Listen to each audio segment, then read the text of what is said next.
seed saving is all about sex, even if it's rutabaga sex. It's my sweetheart. Seeds are marvels of nature. It's a life force so strong. But seed varieties are on the edge of extinction. The diversity in our seed stocks is as endangered as a panda or a polar bear.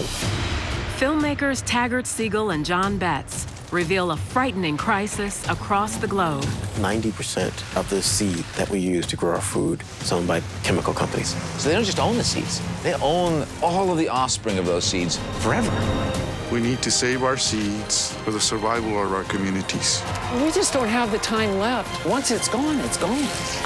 Seed, the Untold Story, now only on Independent Lens.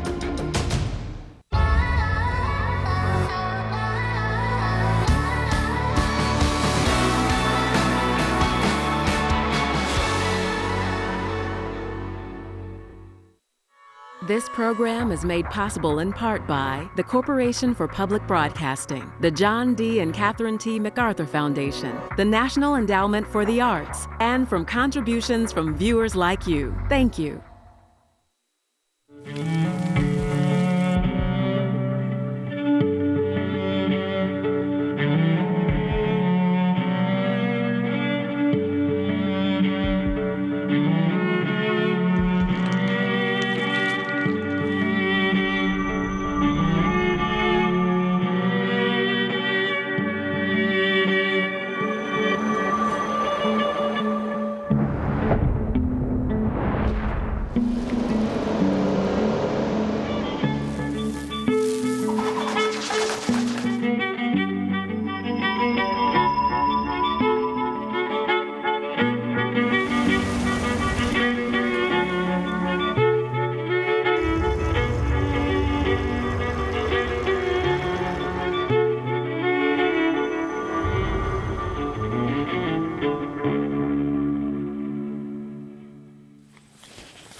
When I first came here, we were a hippie, back to nature, self-sufficient thing. We were watching too many Davy Crockett, Daniel Boone movies, and reading too much Thoreau. We were trying to seek a different vision. The first time I saw bean collections and so on, it was like, whoo, a jewelry store lit up, and I've always just been dazzled by diversity. I don't like people that are all straight, all gay, all communist, all Christian. Let them all be there, and absolutely the different kinds of seeds.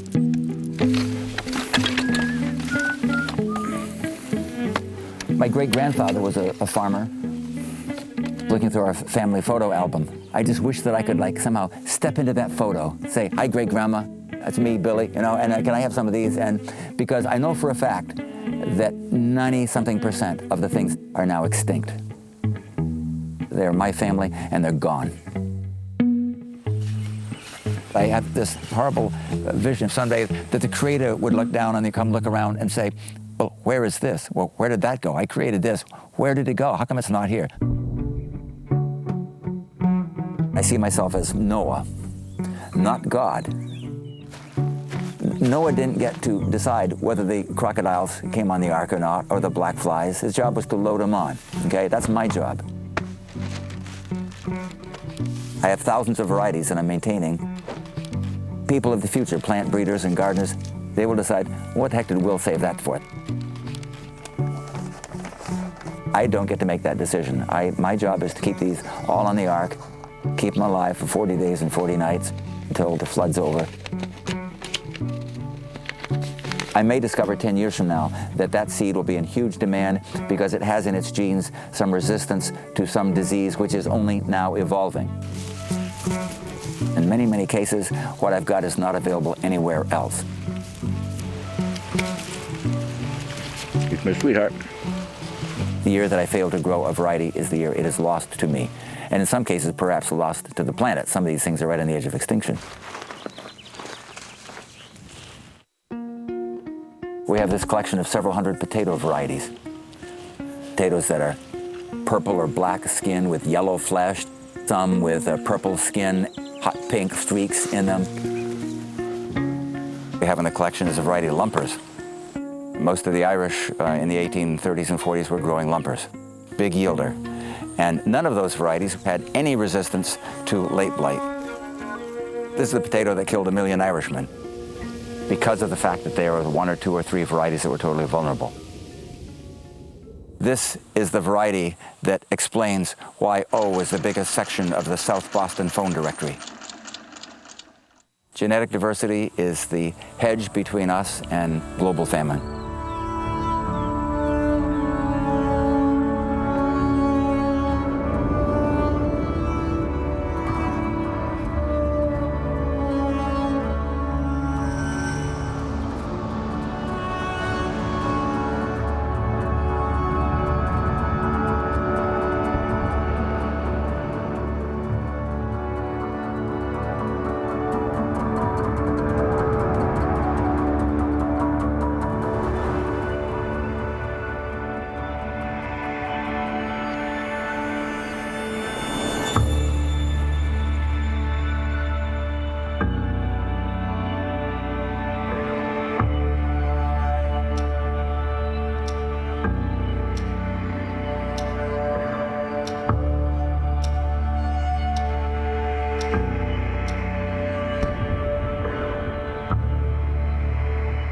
The diversity in our seed stocks is as endangered as a panda or a golden eagle or a polar bear right now.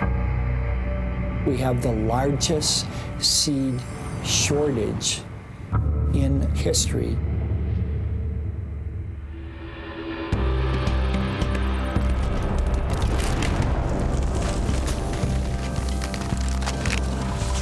It's this beautiful dance between the plant and the humans that find each other and make a culture possible. In Mesoamerica, over 10,000 years ago, corn found humans and humans found corn. Corn really is this beautiful co-creation between plants and humans. The domestication of corn was centered in the Oaxacan Valley of Mexico. The incredible evolutionary leaps that we took with corn is a miracle. It ignited the sacred connection that we had with seeds. Corn seeds moved along the entire spine of the Americas. It became this revolution. It became this new way of being able to feed ourselves. It's what fueled you from a small tribe to an empire. It took 4,700 years to get it to the US border. Then, about 1,000 years ago, corn is everywhere in what we now call the United States. As keepers of the corn has come up with us through our migrations, sustaining us.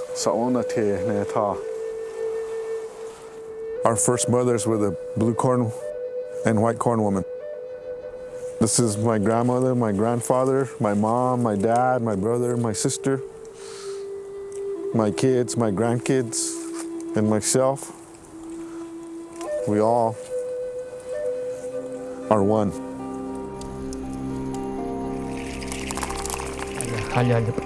Indian people, we talk in one language, the language of the seeds. And my grandfather told me one time, this is very important for life. And he put me, before he died,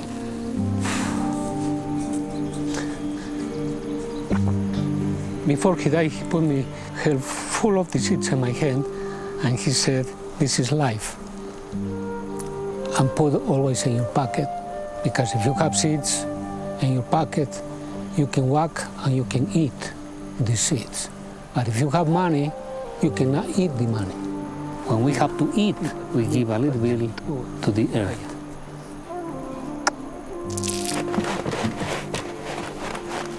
I am working now for 7 years in Tesuque Pueblo. We lost our seeds, we lost our food. But when you're losing the seeds, you're losing completely your traditional ways of eating.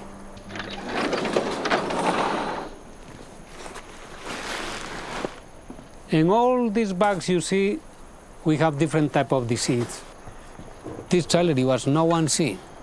7 years we fill up with our work, with our sweat. And this is food for the future. This is gold. The seeds, they are not very happy because they are one in the top of the other one. They are beginning to tell us we need a new house. A place where they can have a home like us.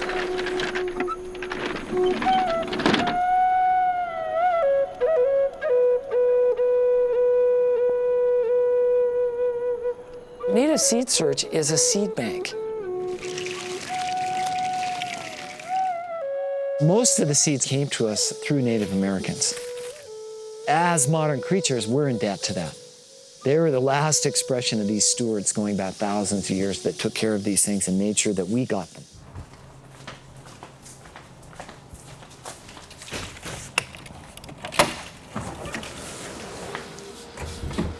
I had somebody the other day call this Fort Knox. There's just so much wealth in here. It's about 2,000 different varieties of invaluable agricultural crops. All 38 generations, all this energy comes down into the seed, you get a hold of it, and then all the future and the millions more that can come out goes out. And you're at that point when you hold those seeds in your hands. Right here is the mother corn. This is the ancient ancestor from which all corn came. And that's what we're losing. I mean, we just don't have the time left, again, on this small planet to recreate all this stuff.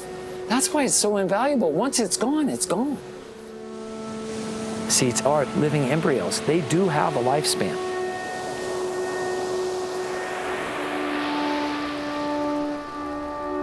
We try to grow everything out every 10 years. That's why we have the 60-acre farm here.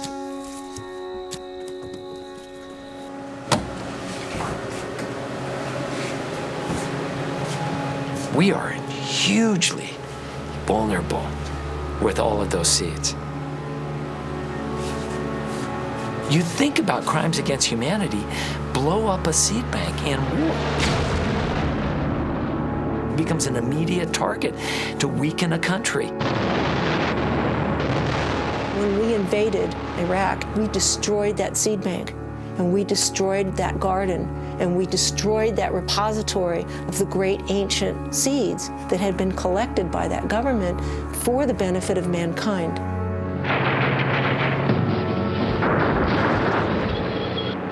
During World War II, Hitler was aiming to conquer Nikolai Vavilov's seed bank in St. Petersburg.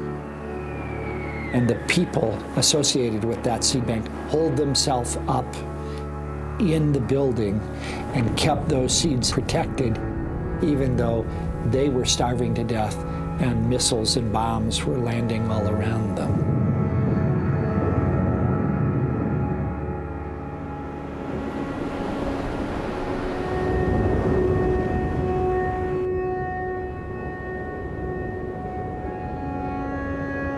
Svalbard has been called the Doomsday Seed Vault.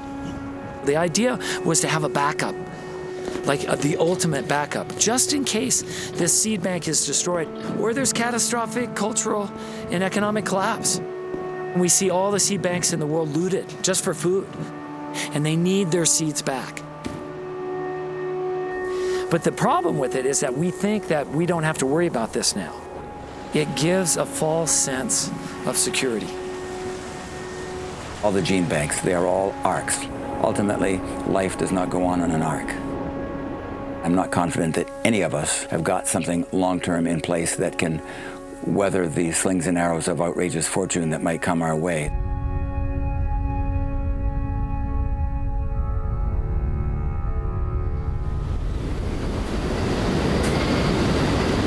We're now facing severity of climate change, the most radical we've had since the last ice age. This is happening at an unprecedented rate, and it's putting pressure on the diversity of life forms. You know, this is the driest they have seen since 119 years. The Golden State's drought, the worst in over 1,000 years.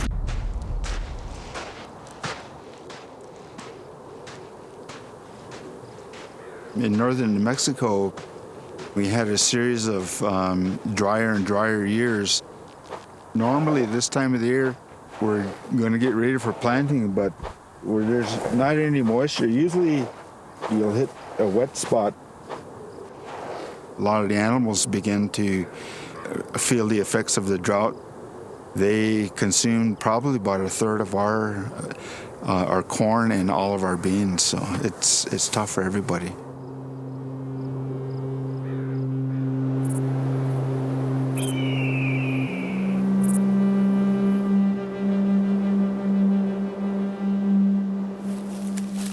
Our corn is among the few places that is environmentally adapted to drought. The Hopi grow corn with no irrigation. One day, our corn will become very, very valuable to human survival. My father said, "Son, never, never let go of the corn. When I pass on, carry on the way of the corn." Crow damage, but we still bring it in. Everything is brought in. The Hopi women and men say that even this little one here is special because every corn seed has life. And I'll plant these. Yeah. I'll plant this. We don't throw them away. Wow. We take care of them. They may be calling me daddy and say, "Daddy, I'm glad I'm here with you," you know, because these are my children. In the womb, human people are seeds. We see the seeds being planted into the womb of the Mother Earth.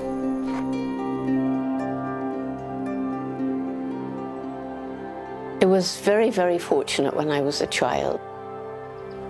There was a fantastic tree. My tree began from a tiny little seed. And I spent hours and hours up in the branches of that tree. And how magic that it could actually grow into a big tree. That tree is still in the garden today. Seeds are so crafty. There is a power, it's a magic. To me, it's magic. It's a life force so strong.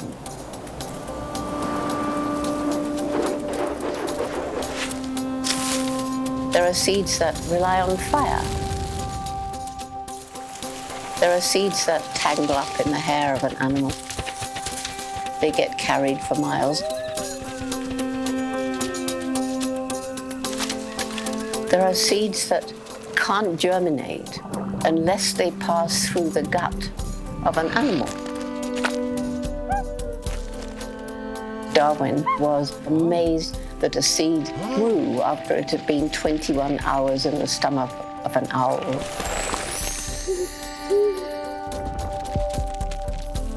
A seed is a doorway between the life of the old plant and its gift to the new plant.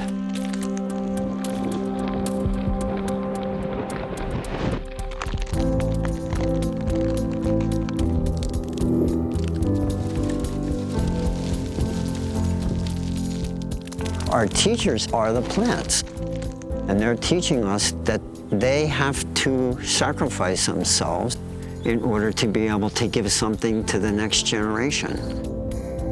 It's a form of reincarnation.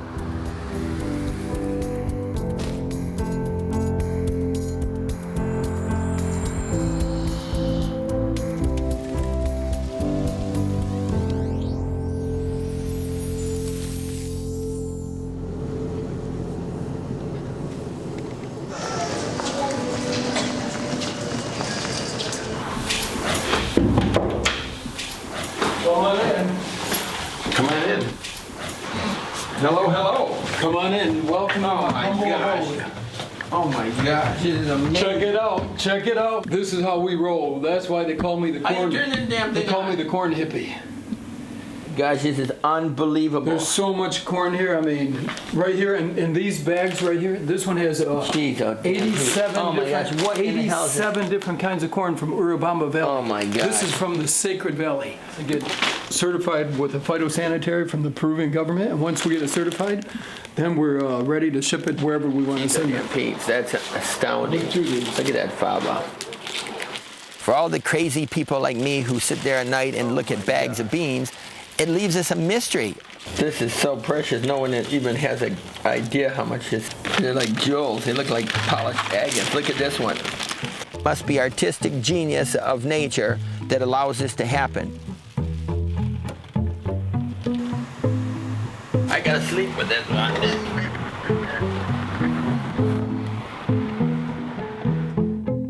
When I was 6 years old, my parents asked me what I wanted for my birthday, and I said, well, I want squash. I didn't want a G.I. Joe, and I didn't want a baseball bat. I wanted squash. And I wanted those because I wanted to save the seeds and grow them.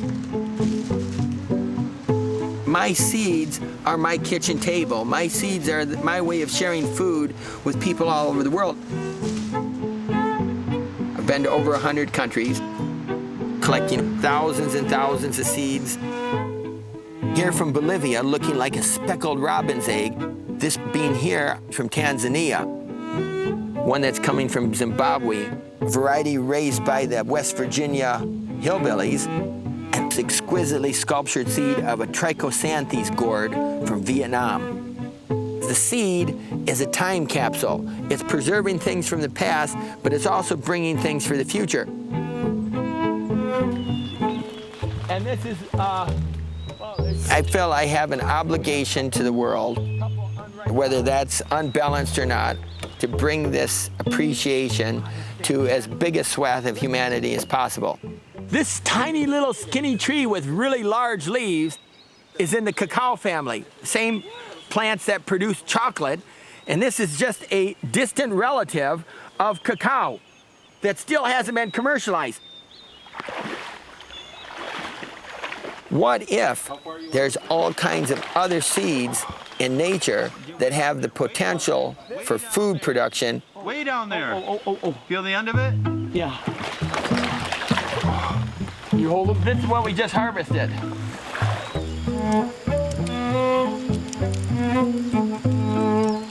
Where is it, right here? Okay, this is called pizzarina, and it's for being used on cuts and sores, and it almost has the look of iodine. There's about 300,000 species of plants on the planet.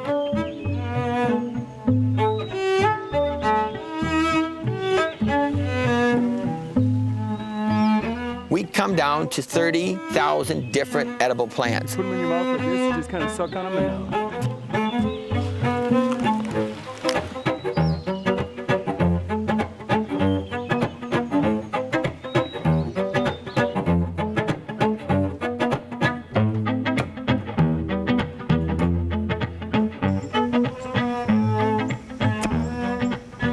120 are used on a really regular basis. And most of humanity subsists on a mere 10. Beans, corn, wheat, barley, and rice. Virtually nothing compared to the bigger picture. We should put particular attention to the seeds of wild plants and figure out how we can get those into cultivation, because they're part of the biodiversity heritage that will feed the world. Take them out of there, Patrick. Back in 1700s, Thomas Jefferson wanted to get seeds of risotto rice. And it was thanks to slyness that he was able to carry out some of this contraband seed and raise it near Monticello in the New World. In the 1890s, of over 1 billion packets of seed were distributed for free to farmers around the country. The American Seed Trade Association hired the very first lobbyist to stop the federal seed giveaway, as they called it. By 1924, the federal government seed program would cease. These great industrialists said the only way we can really make profit on American agriculture is to invent a seed that they can't save. And that gave birth to the hybrid seed industry. Farmers took it for granted that we go to a shelf in the store to buy our seeds. A profound change, because seed is the beginning of all of it.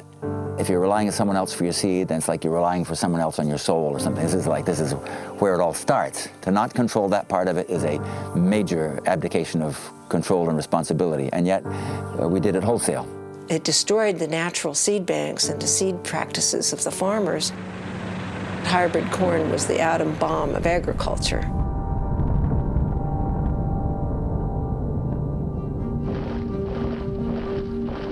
Right after the Second World War, the Green Revolution starts in Mexico.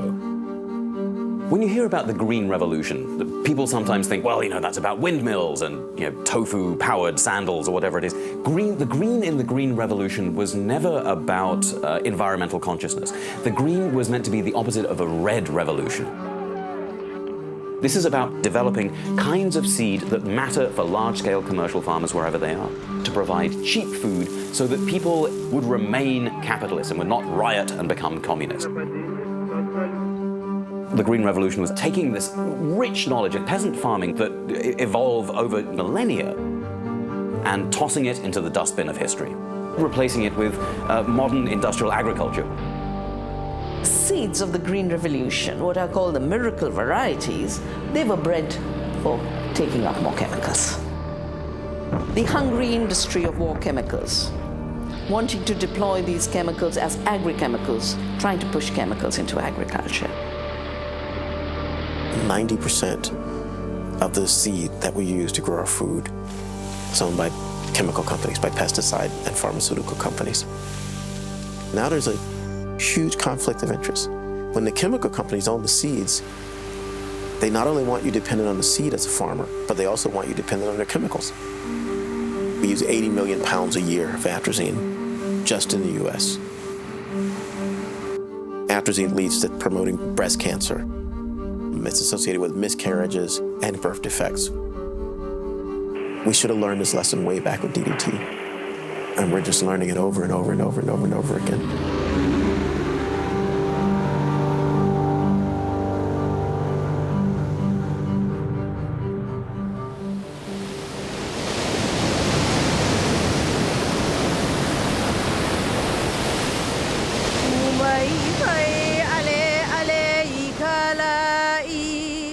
I live in a community that consists of pure Native Hawaiian native speakers. Native Hawaiians had this incredible agricultural system able to sustain 3 times today's population. Well, now I would say the biotech industry, these chemical corporations are king in Hawaii. Biotech chemical seed companies came in and took over agriculture. It alarmed me. There's hundreds and hundreds of acres where these chemical corporations test their seed. Then I started to experience very bad allergies, migraines, and illnesses, just not being able to get over colds. My doctor said, oh, you have full-blown adult asthma. When I started to see that the farmers were spraying pesticides, they are spraying things at night while we're sleeping. My 2 daughters wake up with blood-soaked pillows, 18 tons of restricted pesticides being dumped right next to schools and neighborhoods. I'm a teacher at Waimea Canyon Middle School for the past 18 years. There's ag lands adjacent to our campus. It is literally 100 yards upwind of our school.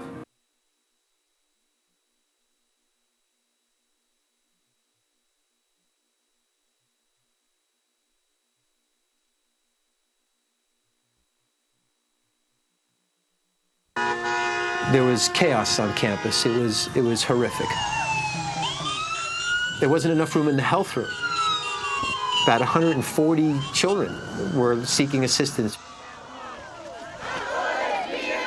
Teachers came together and stood up. Stop poisoning our children. Monsanto, Dow, DuPont in Hawaii and elsewhere, they've got a blank check to experiment with any kind of chemical they want on these test plots. You've got the most toxic insecticides, virtually unregulated by the U.S. Department of Agriculture. Here you have agricultural policy absolutely linked to the hip to the biotechnology industry and to Monsanto's interests. The revolving door between Monsanto and government is going so fast, it's almost dizzying. The corporations, they said, we want to really own these seeds. We want patents on life. Monsanto takes one gene out of tens of thousands of genes, changes that and says, no, now we own the whole plant. It's one of the most extraordinary giveaways, giving corporations the natural reproduction of all life forms, saying you can make a profit on every one of those reproductions. So they don't just own the seeds.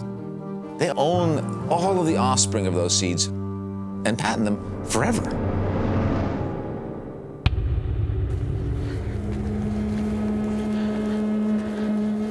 The threat is there by conglomerates to patent our seeds, legally saying they own it because they're the first to patent it. We're the custodians of this knowledge in the corn, and how dare others take it away? Once these corns get contaminated, there's no way you can breed it out. The only safe thing to do is actually incinerate. You know, I wouldn't feed it to animals. I wouldn't compost it because it's in the DNA. It's an abuse to seeds and to us as indigenous people. Genetically modified plants. It's doing something which isn't natural in the plant world. Genes from a completely different species are being introduced into these plants. And the plant fights. The plant is not happy to receive an alien species. The genetic engineers can take genes from the pig and force it into the tomato. They've taken genes from spiders and put it into goats. They've taken human genes and put it into rice and corn. You can't see the difference between genetically engineered corn and non-genetically engineered corn. This is not seeable by a consumer. Independent scientists were beginning to see indications that consuming genetically engineered foods could have kidney and liver damage. We're seeing possible reproductive issues in laboratory animals. Now we're beginning to see problems that could come from them.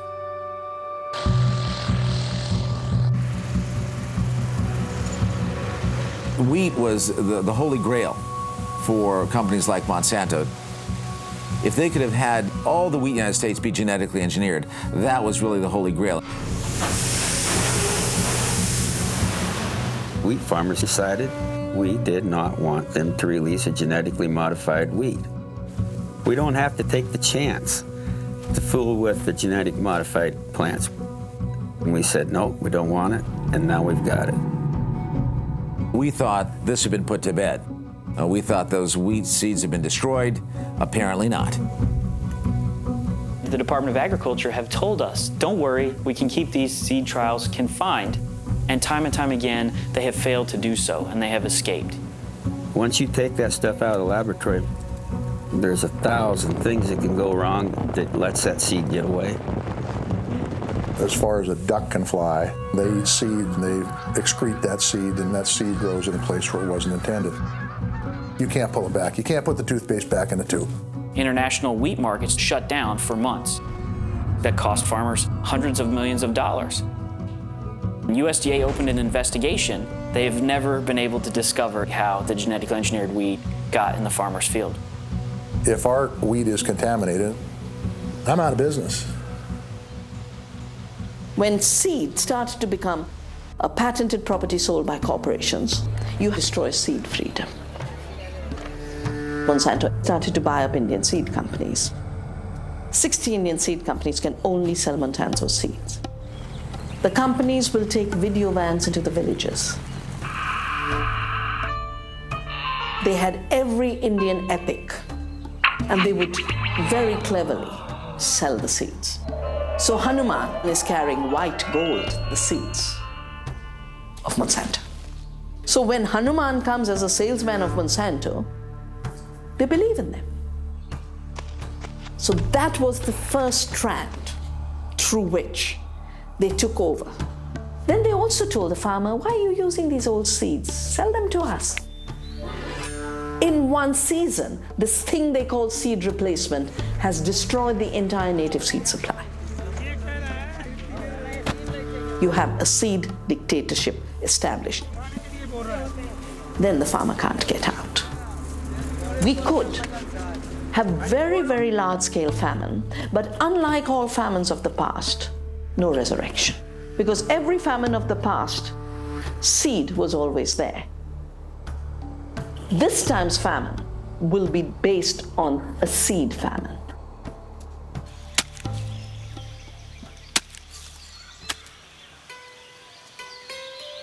मेरा नाम सुमन खलखो है और मैं रांची झारखंड की रहने वाली हूँ।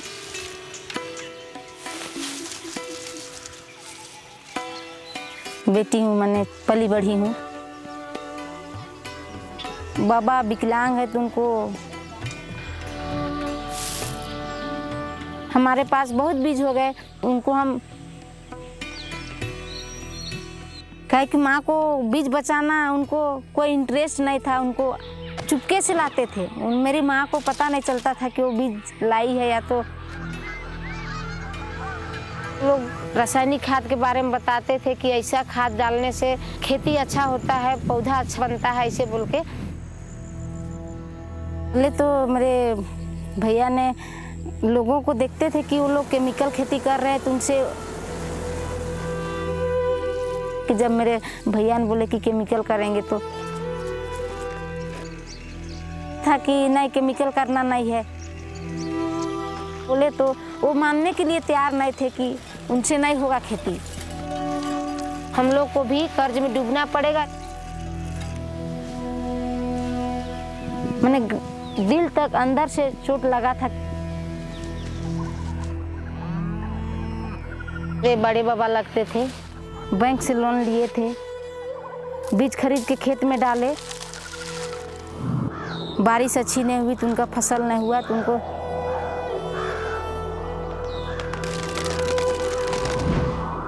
उनका दिमाग काम करने नहीं लगा, एकदम पूरा पागल की तरह हो गया। उसके बाद जब वो केमिकल मैंने जो दवा लाए थे सब्जी में डालने के लिए, उन्हीं दवा को पी के सुसाइड कर लिए। जानकारी मिला तो हमको बहुत बुरा असर पड़ा। हम अपने उनको जब वैसा देखे तो हम अपने भैया के बारे में सोचने लगे। मेरा पूंजी नहीं है तो हम लोग जो कम पूंजी है, हाइब्रिड वाला बीजा है तो रखने से वो घुन लग जाता है, वो दोबारा होता है। आज ये हाइब्रिड वाला है, दोबारा नहीं होता है। We have lost 270,000 farmers to suicide.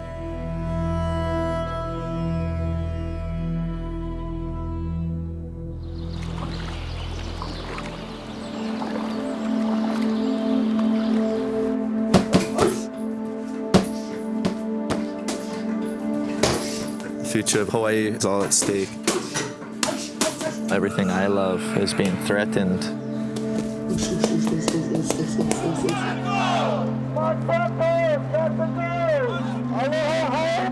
I'm fighting for the whole island.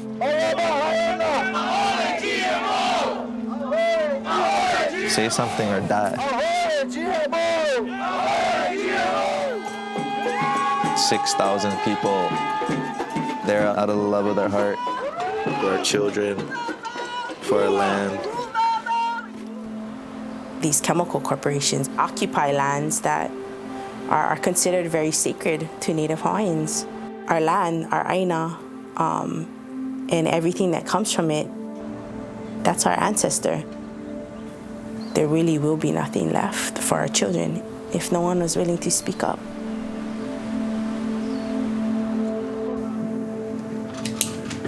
We met with the chemical companies. They would say, no, we're not experimenting with pesticides. And could you tell me what you're spraying? And they refused to tell me.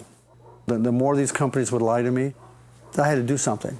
And that's when we started piecing Bill 2491 together. Could any of you disclose to me the amount of general use pesticides that you use on an annual basis? I asked you an hour ago how much general use pesticides you're using, and you said no with your silence. I would say that I don't think I would want to comply with the bill as is. My second son here was born with an extremely rare heart defect. Our son was dying. All I know is that while pregnant, I took every precaution to grow a healthy baby inside of me. By not passing this bill, you're telling me I don't have the right to know. If I had known, I would have chosen not to expose my unborn child as I innocently worked day in and day out in Kekaha. My son has a condition called gastrocesis. Basically, the stomach's on the outside. I don't blame anybody, but I just want to stop the poisoning and bring a baby into the world that's got to get cut open right away. Children don't deserve this.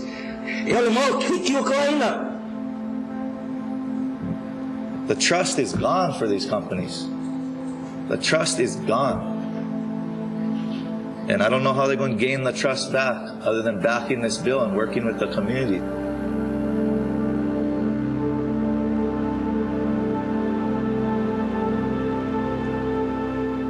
They are suing the county of Kauai for the right to spray poisons next to schools. And these are the largest companies in the world. So we're going to have a huge battle. OMG, GMO, they're fighting for a profit. OMG, we're fighting for our lives. And those who fight for their lives, do not give up, do not let down. Never say no! 64 countries around the world have some form of labeling of genetically engineered foods. The United States does not. Monsanto and the other companies are so frightened of labeling because once people have a choice, why would they choose a product that only offers them risks and no benefits? No one said, give me GM food. Anyway, this has never been voted for by any community anywhere in the world. Americans are being denied the right to know.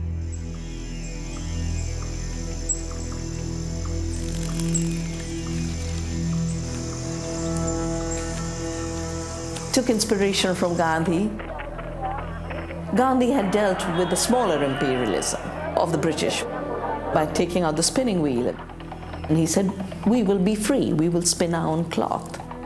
And I said, we will save our own seed. The seed will be the spinning wheel of our times. We have launched a campaign this year for a global alliance for seed freedom. We need to protect the diversity, integrity, and freedom of life. Give seed its own freedom so that we as humans can have our freedom. Our community seed banks are both the networks of farmers as well as the distribution network for moving seed wherever it's needed. More than 110 community seed banks have started. If there's a drought, getting drought-resistant seed. If there's a flood, getting flood-resistant seed. So these are seeds of hope. These are seeds that do not lock you into debt. हमको नवधान्य का पता तो school वंदना शिवा ने ये जैविक खेती के बारे में बता रहे थे और मुझे यहाँ आके कि हम अपना खेती को और कैसे बेहतर कर सके और जो उपज होगी वो हमारे लिए फायदेमंद होगी, हमारे जीवन के लिए स्वस्थ होगी।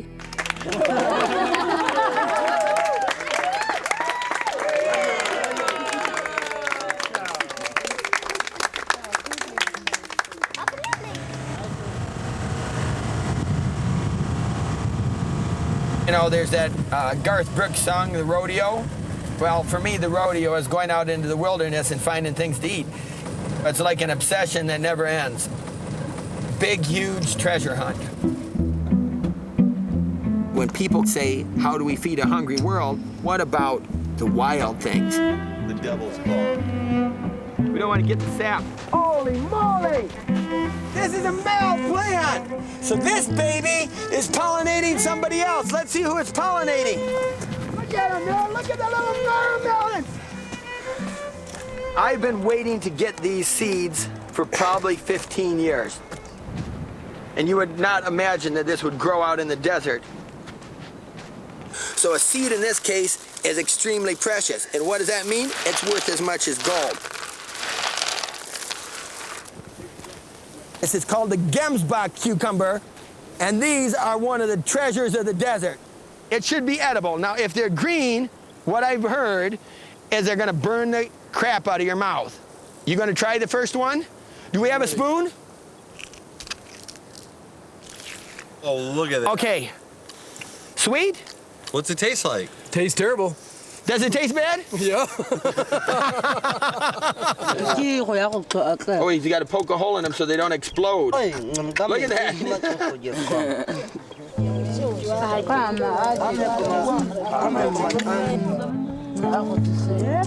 They're the original botanists, aren't they? I'm nothing. All I'm doing is learning it in books and wanting to find out about it, but they're knowing everything about it.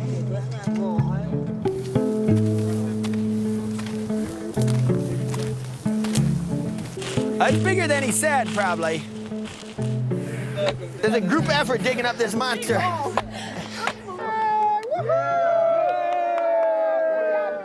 This is the incredible Marama bean. Produces tubers up to 500 pounds. About 10 pounds? It is a future potential food crop unlike any other on the planet. The people in the Kalahari depend upon this for their very survival. It doesn't need water for 3 years and it can still survive. You can go back eons and be like a hunter walking out here when he was just surviving with the elements.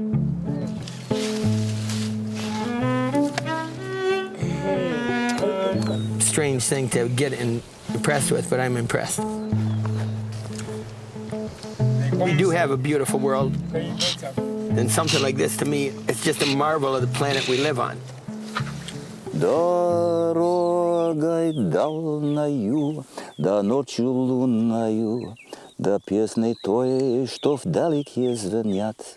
I don't suppose anyone's up for the Merry Dwarfs, probably, eh? Yeah, I suppose. I don't know. Enough of us. Timing is all important. It's like with seed saving. Time is a big deal. Ready? Let's hear it now. I hope cried the Merry Dwarfs. Short. It's off to the woods we are. Seed saving is all about sex. And humans are all obsessed with sex, even if it's rutabaga sex. Even Cyrus, I'm going to come fix your plumbing. I'm sure we know for a fact you can hire someone to make love to your spouse, for example, and they'll sure as hell do a better job than you will. But no, somehow we feel like, nah, I really want to do that myself. Some things are just too important.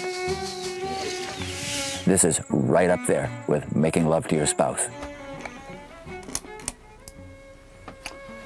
So this is the office where all my stuff is stored. I don't know quite how many thousands of variety samples of seeds are here. I never can seem to get enough rutabagas. I've tried to level off in recent years to something that I can handle.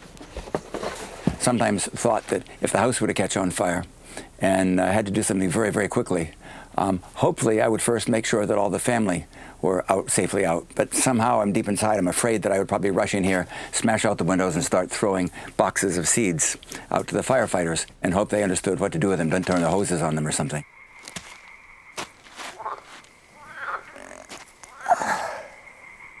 I see no end in sight except when I'm cremated. That concerns me sometimes. Who will take this over?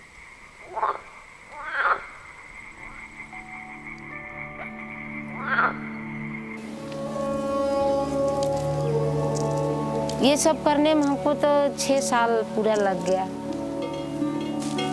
और पूरा खेत में खेती लगाना है।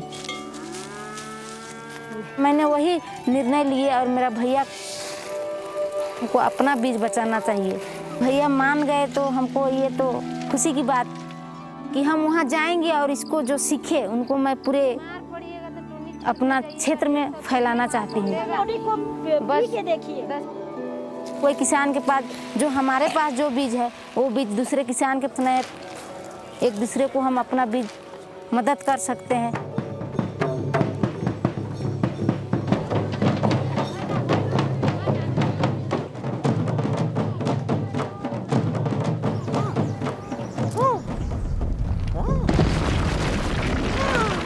Jack and the Beanstalk is a true story. The idea we all laughed at, that he would trade his pig or his cow or whatever for a handful of beans, is like, what a silly thing is that? But if you think about the potential of the self-replicating system that's in your hand and what it could potentially produce, we should all trade in everything we have for a handful of beans.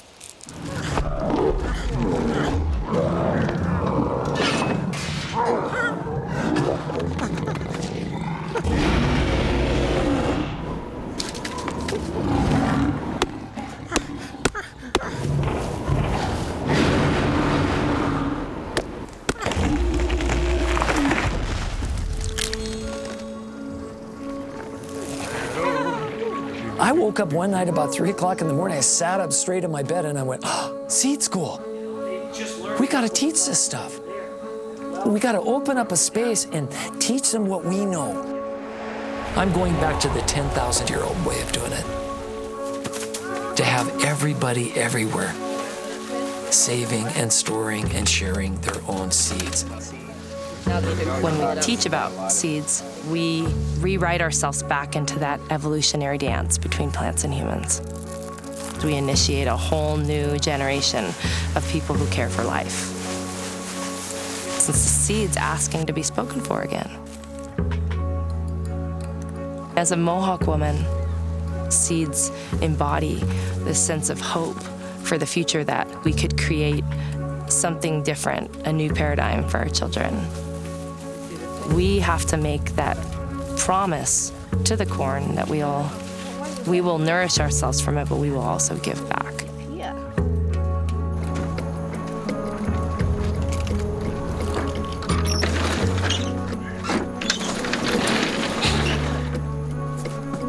All these seeds, they're going to move his new house. We have I will say, the blessing of the Great Spirit, the Mother Earth, all the protectors and the spirits from this land. And they say, you guys, they have to finish the seed bank. Stone by stone, or mud by mud, we have this building. The seed bank, it represents life. All the seeds, they have memory. They're happy in this moment.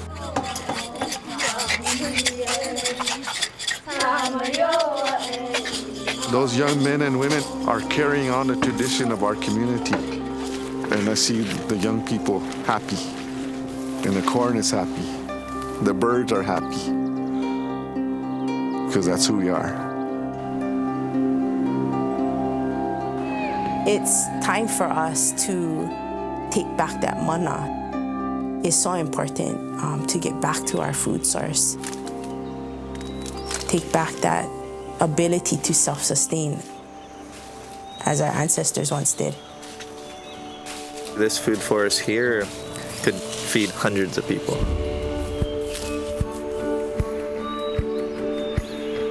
We could be the self-sustainable epicenter of the world, and there's no reason we can't be. We can grow any fruit or vegetable on these islands. As a team, as a family, you can accomplish anything.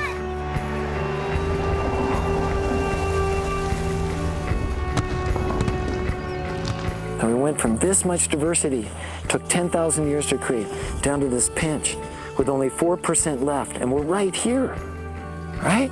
And so we're waking up, we're gonna do this. It's knowing that in each individual seed is the potential to change it all back.